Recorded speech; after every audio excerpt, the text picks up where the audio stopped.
We're standing at Bab al-Hadid crossing that separates between the old parts of the city of Aleppo and the more modern parts of Aleppo, and this is one of several crossings that civilians are using to leave eastern Aleppo and come into the government-controlled western sector of the city. You can see behind me these civilians have just been evacuated.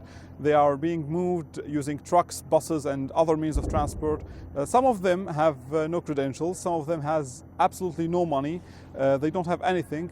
Those people will be taken to makeshift shelter centers that the Syrian government established around Aleppo to accommodate thousands of civilians who are leaving Aleppo or eastern Aleppo every day.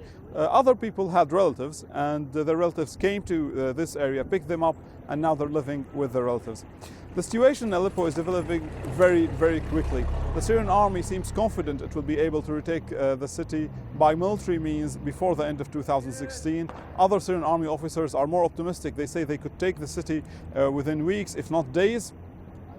And there are reports here that we're hearing in Aleppo that there are ongoing negotiations between the Syrian government and the rebels to allow rebels a safe way out of eastern Aleppo. But the senior commander, the commander of all Syrian army operations in Aleppo, told CCTV that the only way for insurgents to leave eastern Aleppo is by abiding by the terms of the Syrian government, or else they will be eliminated. Tens of thousands of civilians are still being trapped by the fighting inside eastern Aleppo. They told us that some rebel factions prevented them from leaving, shot at them when they tried to leave. Some rebel factions took their credentials and ID cards in the hope that Syrian authorities would pick them up as soon as they leave eastern Aleppo and they would be arrested. Others say that they had sons who fought alongside the rebels and they were afraid of prosecution or detention, but they decided to leave anyway. Others said that they had to leave because of the ongoing fighting, violence, shelling, and the living conditions inside eastern Aleppo, according to these families, is extremely tragic.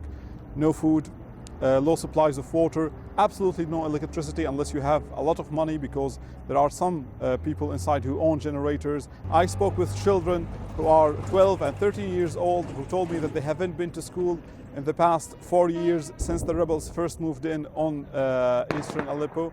And again, many tragic stories, many heartwarming stories, because we've seen families reuniting for the first time in years after the war has separated and divided these families.